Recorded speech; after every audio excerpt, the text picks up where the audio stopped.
maxay sabab mahad salaad dadka Soomaaliyeed iyo ummadda Soomaaliyeed dhibaatooyin aad u waaweyn buu u geystay niisa institutionka hay niisa la yiraahdo sida ay u dhisan tahay khataraha ugu waaweyn ay ka hortagto argagixisada gaar ahaan al-shabaab mahad salaadna xiriir weyn buu leeyahay muddo dheer oo 8 sano 10 sano ku dhow xiriir wada shaqeyn uu leeyahay xiriir wuxuu leeyahay shaqaale uu yahay buu wada shaqeyn xataa ma shaqaale uu yahay wuxuuna ka mid yahay dad aan xogtooda haynay oo markastana khatarahooda aan ka hortagi jirnay qaarna anagoo ka hortagayna ayna dhaafi jireen kareemyo waaweyn dalkan uu ka sameeyay waxaana diyaar u ahay ummadda Soomaaliyeed meel kasta iyo goob kasta inaan u sheego waxaan rabaa inaan ku sheego sargaalka nabad sugidda Soomaaliya ka tirsan ee sir qaran la wadaaga taliyaha cusub ee la magacaabay waa qof sirtii qaranka u dhiibaya qofkii laga ilaalinayo Fahad Yaasiin eed weyn ayaa jeedinaysaa eedaas mar ka mid ah mararka adaa lagu jeedin jiray maanta hay'adii banaanka ka joogta dawladii banaanka ka joogta isla eediyo kala jeedinaysaa raiiska dhici Soomaa farqi yar baa jira marka dadka aniga ii jeedin jiray sirdoonka may soo shaqeyn dad waxay ahayn siyaasiyiin banaanka iska taagan madaxweynayaal ku jiray taliyaal hore sirdoon ku jiray madaxweynayaal may oran magaceygana may sheegin laakiin dad sirdoon ka soo shaqeeyo madax ka soo noqday aniga ima eedeyn dad siyaasiyiin magaalada iska jooga eedeynay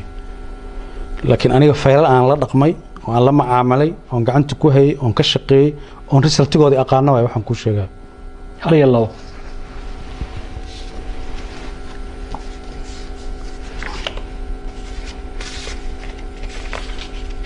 hal iyo labo ma ahan ilaa 6 baan ku sheegi karaa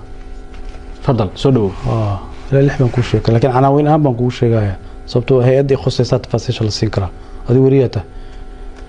inta ka khusaysa baan ku sheegi karaa wada shaqeyn marka tiraahdo wada shaqeyn ma shaqaale u yahay shaqaale marka tiraahdo waa aadaan culus taliyana wada sugid oo u shaqeynay koox argayso wax sahlan ma waa maxay waxa ka wada shaqeynaysaa waxaan rabaa inaan background ku siiyo shabaab dad fara badan oo Soomaaliya bay qaar cabsiin ku shaqaalaysiistaan qaarna dhaqaale ku shaqaalaysiistaan baabuurta qaraxyada magaalada la soo galiyo dad baa soo galiyo shabaab ma aha nin indhala oo iska socda ma dadkaas indhala oo iska socda oo meel isaga dhufanaya ma dad baa caawiyo facilitation ka u sameeyo dadkaas caawiyo u shaqeeyo ka mid yahay waxyaabo waaweyn dalkan uu ka geystay waxa saanadu ku gabanayay qaarkoodna anaga waa ka hortagaynay qaarkoodna waxaan la suganaynay waqti lagu xisaabtami karo waqtiga lagu xisaabtami karo maanta jooga oo san xildhibaan ahayn waxa ii sheegtaa waxa waaweyn iyo wada shaqeynta heerka gaartay shaqaalanimada heerka gaarsan aad ku eedeynaysid anaga ma hayno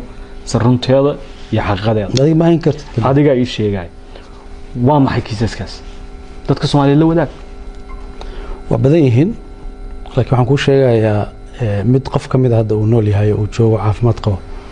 ra'iisul wasaarayaashii dalka soo maray mid kamid ah inuu dilo isku dayay magacyada al-shabaab ay isticmaalayaan waxaan aniga xogta markaan helay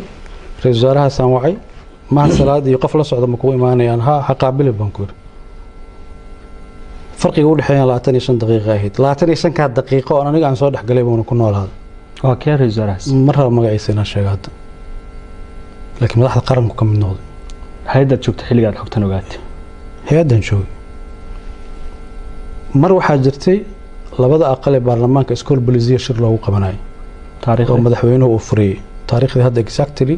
waa la raadin karaa laakiin labada aqal loogu shiray loogu qabanayo waxa loogu qabanayo iskool bolisiya wuxuu qorsheeyay oo al-shabaab kala shaqeeyay oo mahad karatay oo ninku u shaqeeya ah uu kala shaqeeyay meeshaas in laba baabuur la soo geliyo oo dadkii meesha madaxda qaranka timid qarax loogu soo geliyo way nool yihiin tafaasiisha ma siinin laakiin gudoomiyaha Cabdi Xaashi telefoon baan u diray waxaan ku yiri barrito shirkaas hal la baajiyo sabab amni darteed gudoomiyaha golaha shacabka Maxamed Mursal baan telefoon u diray waxaan ku yiri barrito shirkaas hal la baajiyo sabab amni darteed madaxweynahana saasoo kale aan ugu sheegay laakiin madaxweynaha tafaasiisha oo dhan ma siiyay laakiin labada gudoomiye oo kale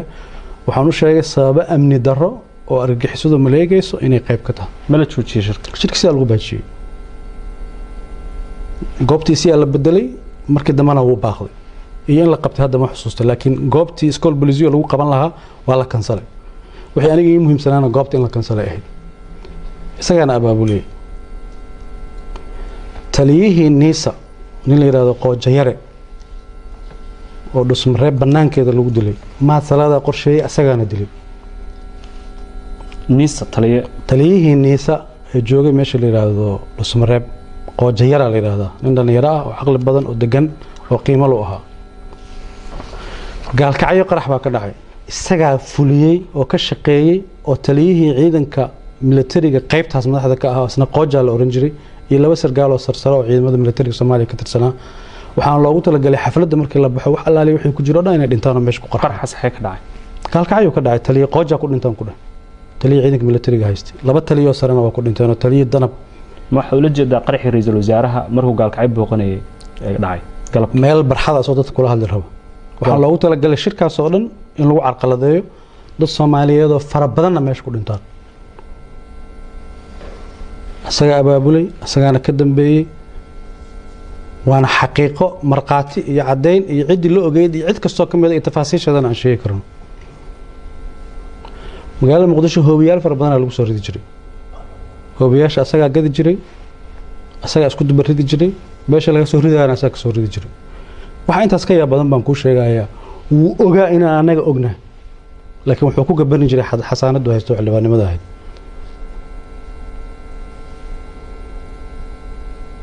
nasiib darro iyo calool xumo iyo dhibaato ku tahay in hay'adda nabad sugidda qaranka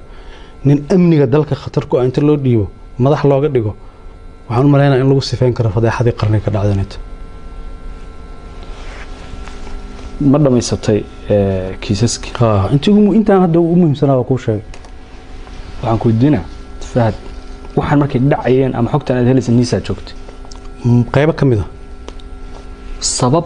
qaarna ma joogin madaxweyne xasan sheekh xilligiisii hore watii la soo weeraray madaxtooyada mahad baa qayb ka ahaa intaad joogtay aan eegno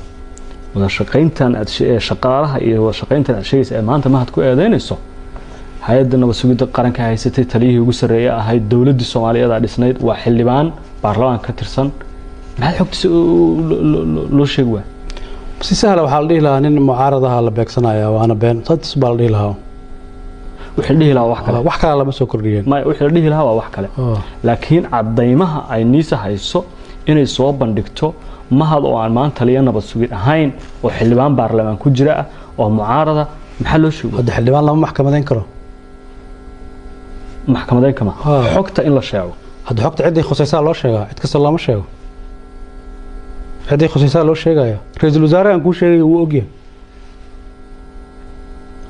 wax ka yaab badan baan ku sheegay ra'iisul wasaare maxamed xuseen rooble markii la magacaabay xafiis koowaad oo booqday waxay ahayd niisa oo noo yimid waa sheekaysanay presentation u sameynay warbixinta hay'adda siinay kabacdi gaar baan ula fariistay dadka al-shabaabka ku xiran ee systemka dawladda ku jira qaarkood waliba meel muhiim ah ku jira magacyadoodan u tiriyay ma salaad kamid baa dadka aan u sheegay arwakaas ra'iisul wasaare waxa dhoofaad ima sheegin dadka aan u sheegay u tirsho ku jiro kaasoo madax gacanta saaray maanta markana kugu celinaya adoo banaanka jooga eedaynta aad hadda jeedinaysid fahado soo kama wanaagsaneen adoo niisa ka ah agaasime ama dawladda ka tirsan in niisa ay macluumaad ka baahiso xogta baahiso si maanta ay marxalato noqoto maalinta Soomaaliya awood anaga waxaan ka fikiraynay dadka Soomaaliyeed inta aan xakameyn karin amniga inaan xakameyno khatartan ka weyn ma garan khatar ka weyn baa dhici lahaa celinayba ma khatartan ka weyn qaar waxaan garanayaa khatar ka weyn sameyn lahaa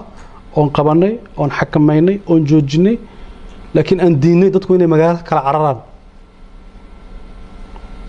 tan labaad qofka markaad xogta ka gudbinayso waa inaad tallaabo ka qaadi karto ninka waxa xildhibaan tallaabo kama qaadi karto laakiin hadda waxaan la suganaynaa inuu yimaado meel lagu la xisaabtami karo hadda waa qof caadi ah oo agaasimo ah waa la xisaabtami karaa waa agaasimaha nabad sugidda waa la xisaabtami karaa xasaanad ma la agaasimaha nabad sugidda eedda ashjeegsid waa eedo waaweyn taliye nabad sugid oo dal xukumaya disaster shaqaale saasoo kale in loo dhiibo hay'adda nabad sugidda saddex shay qof calaaqo leh waa laga ilaaliyaa qof korruptida waa laga ilaaliyaa qof dal shisheeye la shaqeeyna waa laga ilaaliyaa qof wixii ay hay'addu la diriiraysa xiriir lana waa laga ilaaliyaa madaxweyne xasan sheekh waxaa ku habboonayd ragga kale oo saaxiibada leeyahay ee saddexdaas sifa midna aan calaaqala lahayn inuu u dhiibto rag fara badan oo wanaagsan oo qaban kara shaqadaasuna saaxiib leeyahay fahad maantay mahasalaad oo aad eedaha waaweyn u jeedinaysid annaga mahayno caddaymaheeda waana taliyaha nabad sugidda iyo sirdoonka qaranka waxaanan eedahan horey aan kuu soo su'aalay kuwa la mid adiga in lagu jeedin jiro wax la mid la igu soo jeedin shaab xiriir la leeyahay lagu soo jeedin Abu Camaar magaciisa loogu sheegay oo xarakada ku dhex leeyahay waa eeda waaweyn tan waxba ka sokaynay simple ma aragtaa in eedisha lagu jeedin maanta ku ruwaysaa soo gudaha ku jira haddii adiga hadda saa u aragto adaa xor u ah laakiin aniga adu sama u aaminsan haddaan xaqaaqiqan ku sheega iyo xogaan hayo marka ani wadankan u naxaya dalkan u naxaya dadka go'aanka qaariyaan talo u si gudbiye taladeedii lama dhageysanin waa sababaha ay u kalifana banaanka u soo dhigo dhamaantoodna waad gudbisay ee xogahan inteeda badan waa gudbiyey intaan la magacaabin baana xataa gudbiyey aad iyo aad ayaad u mahadsan tahay malafkaas nisa inaan xiro ayaan jecelahay isna oo aan kaga gudbo su'aalo kooban oo dheeraad ka ah afartii mawduuc ayaan horey u soo sheegay kuwaasoo ka kooban kuna saabsan marxaladda siyaasiga xaaladda gobolka iyo kiis muhiima oo la xiriira ciidan dowladda Soomaaliyeed dhalinyaro Soomaaliyeed oo loo diray dalka meel ka baxsan oo la sheegay in la soo tababaray muddo ku siman sanad in ka badan maqan waana ciidan Eritrea loo diray dhalinyaradaas Eritrea loo diray nabad sugidda qortay sida xogteeda aan hayno nambarkooda ma inoo sheegi kartaa